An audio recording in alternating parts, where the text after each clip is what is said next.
এসো।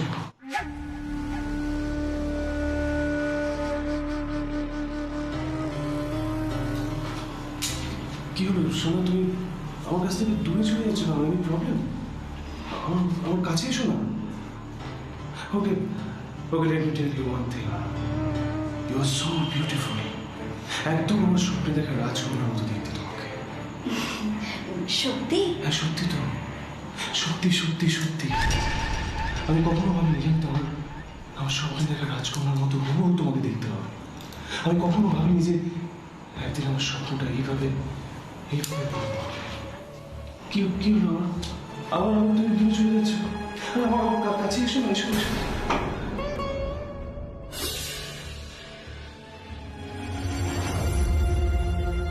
আমি তোমাকে দু চোখ ভরে দেখতে চাই। রাহুল, বলছি যে আমরা তো ওখানে বসে একটু গল্প করতে পারি, তাই না? হ্যাঁ পারি তো। কি গল্প করতে চাও বলো?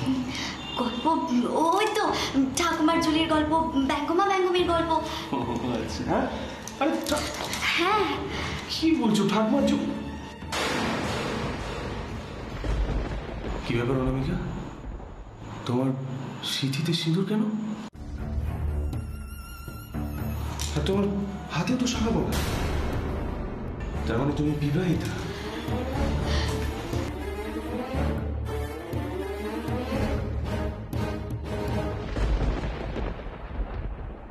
তারপরে বৌদিমণির কোল আলো করে আমাদের খোকাবাবু জন্ম নিল।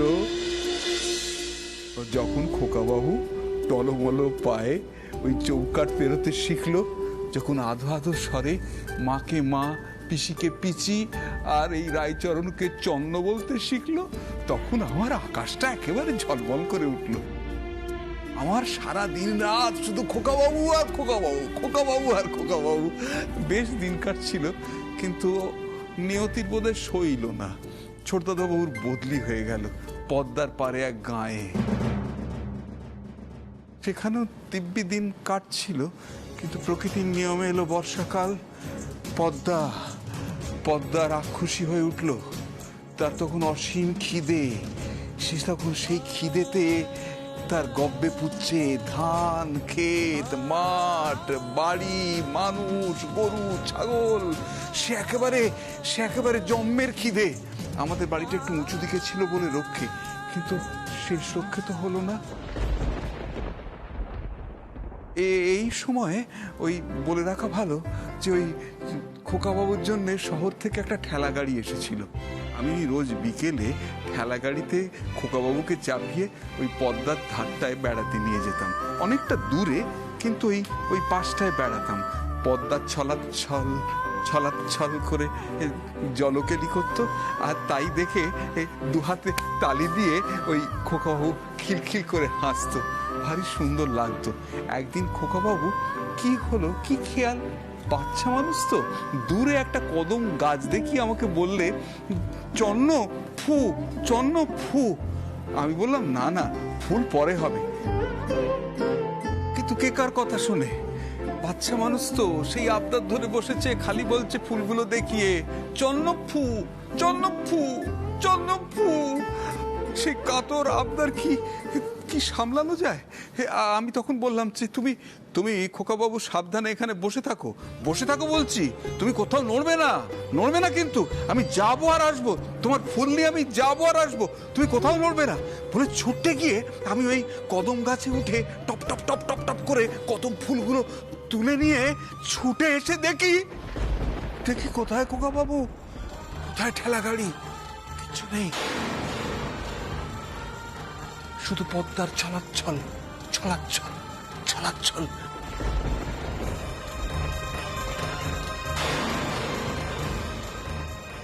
সেই জল যেন কিছু হয়নি, যেন কিছু ঘটেনি, যেন কিছু জানেই না সে। রাক্ষসী পদ্মা তার মধ্যে আমার খোকাবাবুকে গিলে ফেলেছে। বিশ্বাস করতে চাইলাম না। আমি চিৎকার করে ডাকলাম, খোকাবাবু, খোকাবাবু, খোকাবাবু। ভাবলাম এই বুঝি সাড়া দেবে, এই বুঝি খোকাবাবু বলবে যে হে এই চন্ন। কিন্তু কোনো সাড়া পেলাম না, কোথাও কোনো সাড়া নেই। শুধু একটানা পদ্মার ছলাচ্ছল। তখন আমি ছুটে এসে বৌদিমণির পায়ে আছাড় খেয়ে পড়লাম। বৌদিমণি আমার কথা বিশ্বাস করলো না, বলল তুই চোর, তুই ওই খোকাবাবুর হাতের সোনার বালার গলার সোনার হাত দেখে চুরি করেছিস। ছোটদাদাবাবু ঠিক বিশ্বাস করতে চাইলো না, বললেন না না তা কেন করবে, আমাদের অদৃষ্ট। কিন্তু বৌদিমণি শুনলে না, বললে চোর চোর, ওকে দূর করে দাও, দূর করে দাও।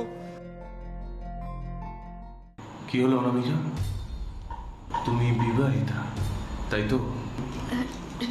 না মানে হ্যাঁ না, আসলে আমি না একটা থিয়েটার দলের নাটক করি, তাই আর আমি ওখান থেকে ডিরেক্ট এখানে আসছি, তাই এই মেকআপ টেকআপ তোলার না আমি একদম সময় পাইনি রাহুল। ও আচ্ছা আচ্ছা, এই তুমি নাটক করো, ওয়াও! এই জানো তো আমারও না ছোটবেলা থেকে নাটক করার দারুণ ইচ্ছা ছিল। তা কি নাম ওই তোমার নাটকের? নাটকের নাম হ্যাঁ, নাটকের নাম দীপুবাবুর কাণ্ড কারখানা। আর ওখানে আমি দীপুবাবুর বউ মানে অপুর ক্যারেক্টারটা প্লে করছি। রাহুল বলছি, তুমি তো একদিন আসতে পারো আমাদের নাটক দেখতে, তাই না? হ্যাঁ শিওর, অবশ্যই যাবো, কেন যাবো না। জানো তো রাহুল, ওই নাটকে আমি যে পাঠটা করছি মানে অপু ক্যারাটেও জানে। ও আচ্ছা, তাই নাকি? হ্যাঁ গো, তুমি দেখবে, আমি তোমায় একটু পাঠ করে দেখাই। আমি চোর অপবাদ নিয়ে আমার গাঁয়ে ফিরে এলাম। ওখানে একটা বিয়ে করেছিলাম, ওই সময় বউটা ছেলে হতে গিয়ে মারা গেল, কিন্তু তাতেও আমার কিছু যায় আসে না। ছেলেটা জন্মালো, বড় হচ্ছে, তার দিকে আমার ভ্রুক্ষেপ নেই, বিরক্তি। ছোটদাদাবুর কোলটা খালি হয়ে গেল, তাকে বাপ ডাকার কেউ রইল না, আর আমার ছেলে বড় হচ্ছে, তাতে আমার কি বা এসে যায়। তো হঠাৎ একদিন দেখি যে সেই ছেলে টলমলো পায় ওই রকম করে চৌকাট টপকাতে শিখছে, ওই রকম করে পিসিকে পিচি বলছে, দেখে আমি আটকে উঠলাম। মনে হলো এই তো সেই খোকাবাবু। তার মানে খোকাবাবু কোথাও যায়নি, খোকাবাবু ফিরে এসেছে আমার কাছে। তার মানে এ আমার নয়, এ আসলে ছোটদাদাবাবুর সন্তান, পরধন, আমার কাছে গচ্ছিত। সেই দিন থেকে আমি ওকে নিজের ছেলে বলে মনে করতে আর পারলাম না। আমি তখন ও খোকাবাবু, ও পরের ধন। তার জন্য আমি আমার জোদ জমি, আমার ভিটে মাটি সব বিক্রি বাটা করে বন্ধক দিয়ে খোকাবাবুকে বড় মানুষের ছেলের মতো কলকাতায় মানুষ করতে লাগলাম। আর ও যখন আমায় বাবা বলে ডাকতো, আমি তখন যেন দুটো হাত কানের মধ্যে দিয়ে বলতাম, না আমাকে বাবা বলে ডেকো না, আমি তোমার ভৃত্য রায়চরণ। মুখে বলতাম না, কিন্তু ভাবখানা ছিল তাই যাতে ও পরে কখনো সন্দেহ না করে। তারপর একদিন খবর পেলাম বারাসাতে ছোটদাদাবাবুরা বাড়ি করে আছেন, আর এই ছেলে তখন বড় হয়েছে, বেশ পড়াশুনো শিখেছে, জ্ঞানগম্যী হয়েছে, আর ওকে আমার ছেলে বলে একদম মনে হয় না। আমি তখন সেই ছেলের হাত ধরে ছুটে গেলাম বারাসাতে, গিয়ে বৌদিমণির পায়ের কাছে ওকে রেখে বললাম, বৌদিমণি আমি। বৌদিমণি আমায় চিনবে কি করে? আমার মাথায় তখন পাকা চুল, গালে বলি রেখা, বটের ঝুড়ির মতো চামড়াগুলো ঝুলে ঝুলে পড়েছে। তখন আমি বললাম, আমি রায়চরণ, তুমি ঠিক ধরেছিলে, আমি তোমার ছেলেকে চুরি করেছিলাম, আমি চোর, তুমি ঠিক ধরেছিলে। কিন্তু ওকে কোনো অযত্ন করিনি, ওকে জিজ্ঞেস করো, ওকে আমি দামি স্কুলে পড়িয়েছি, বড় মানুষের ছেলের মতো মানুষ করেছি, তুমি দেখো। বলতে বৌদিমণি ওর মুখে গালে হাত দিয়ে বুকে জড়িয়ে ধরলো, বললো, এই তো আমার ছেলে। কিন্তু ছোটদাদাবাবুর চোখে অবিশ্বাস, বললে, এর প্রমাণ কি? আমি বললাম, প্রমাণ তো নেই, প্রমাণ শুধু ঈশ্বর আর পদ্মা, প্রমাণ আর কিচ্ছু নেই। তখন ছোটদাদাবাবু বিশ্বাস করলো। ছোটদাদাবাবু বললো, তুই দূর হ, তুই বেরিয়ে যা এখান থেকে, তুই বিশ্বাসঘাতক, তুই নরকের কীট, তোর মুখ দেখতে চাই না, বলে দূর হ, বলে দূর করে দিচ্ছিল।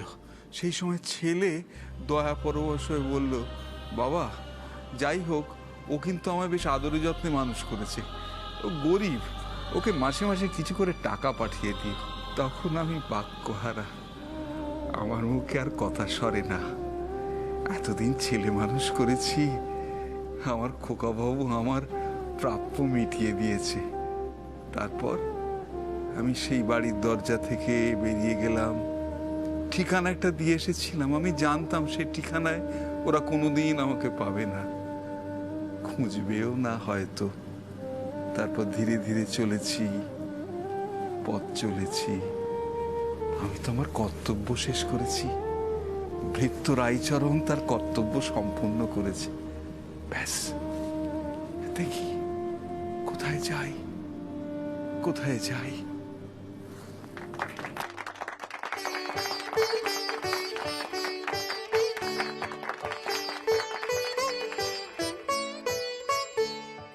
কি দিবু, তোর চোখেও জল? আরে বাবার পাঠটা শুনে না আমার চোখে জল এসে গেল।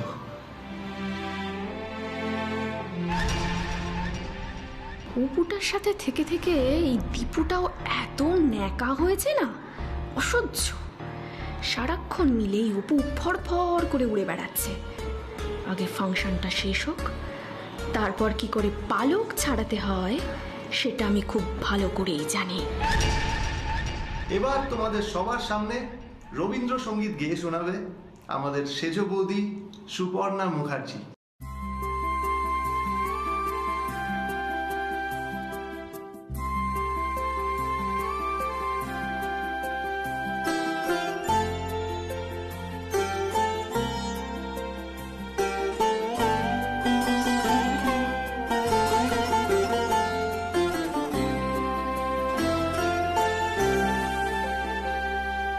ভালোবাসি ভালোবাসি এই সুরে কাছে দূরে জলে স্থলে বাজায় বাজায় বাঁশি। ভালোবাসি ভালোবাসি আকাশে কার বুকের মাঝে ব্যথা বাজে দিগন্তে কার কালো আঁখি আঁখির জলে যায় ভাসি। ভালোবাসি ভালোবাসি ভালোবাসি। তো তোমার কি মনে হচ্ছে আমি আজকে যা যা ঘটলো তারপরে এদের সঙ্গে সম্পর্ক রাখবো? কোনো কিছুর বিনিময়ে আমি কোনো সম্পর্ক রাখবো না। আজকে তোমার সঙ্গে সমস্ত সম্পর্ক শেষ। আজকের পর থেকে আমার সঙ্গে তোমার কোনো সম্পর্ক নেই, আমি বলে দিলাম।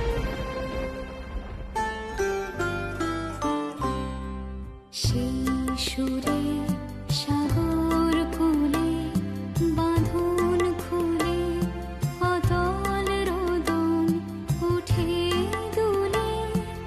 সেই সুরে বাজে মনে অকারণে ভুলে যাওয়া গানের বাণী।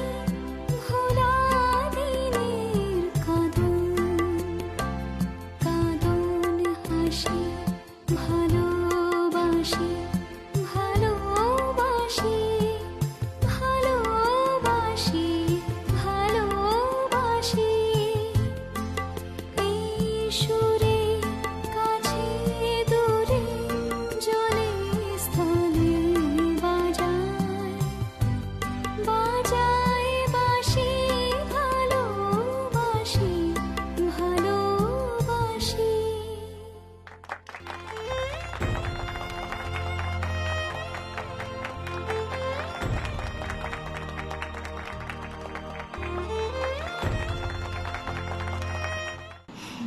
হই হই হই হই লাগলো? তুমি আমাকে মারলে অনামিকা? আরে খুব লাগলো তাই না? আমার তো ইচ্ছে করছে তোমায় চড় মারতে মারতে আমি শেষ করে দিই। মেঘার চোখ থেকে ঠিক তুমি যত ফোঁটা জল বের করেছো ঠিক ততগুলো চড় আমি তোমাকে মারি। মেঘা মেঘা কে কে কে কে মেঘা কে কে? কি কে মেঘা? মেঘাকে চিনতে পারছো না তাই না? না আমি মেঘাকে মেঘাকে চিনি না, সত্যি চিনি না। একদম মিথ্যে কথা বলবে না রাহুল। তুমি মেঘা মুখার্জিকে চেনো না? যাকে ব্ল্যাকমেল করে লক্ষ লক্ষ টাকার গয়না হাতিয়েছো, সেই মেঘা মুখার্জিকে তুমি চেনো না? গয়নাগুলো ফেরত দাও বলে দিচ্ছি। ওকে নাও আই গট ইট। তার মানে ওই ভীতু মেঘা রানী তোমাকে এখানে পাঠিয়েছে গয়নাগুলো উদ্ধার করতে। তুমি কি বাবা বলবি? আমি অপু গোয়েন্দা, মেঘার ছোট বৌদি ভাই। Yes really. গয়নাগুলো ফেরত দাও কিন্তু, নাহলে আমি পুলিশ ডাকবো। গয়নাগুলো তুমি দেবো না। যাও ডাকো তোমার পুলিশকে, ডাকো। আমি যখন এখানে এসেছি তখন গয়নাগুলো আমি খুঁজে নিয়েই যাব। আচ্ছা ঠিক আছে, দেখা যাক তোমাকে ক্লু দিই। এই ঘরের মধ্যেই আছে গয়নাগুলো, তুমি পাবো, খুঁজে নাও। হ্যাঁ খুঁজে নেবই তো, দেখতে আমি কি করতে পারি। তুমি জানো না রাহুল আমি কি কি করতে পারি। আর তুমিও ঠিক জানো না আমি কি করতে পারি। এর আগে আমি বহু অবিবাহিতা কুমারী মেয়েদেরকে ফাঁসিয়েছি, আর আজ বিবাহিতা মেয়েকে ফাঁসাবো। খবরদার, হ্যাঁ খবরদার আমার কাছে আসবে না। রাখো, এগোবে না তুমি। এসো না কাছে। না, আমি কিন্তু পুলিশ ডাকবো বলে দিলাম। এগোবে না। পুলিশ ডাকবে? Police help! খবরদার আমার কাছে আসবে না। আমি ডাকি হ্যাঁ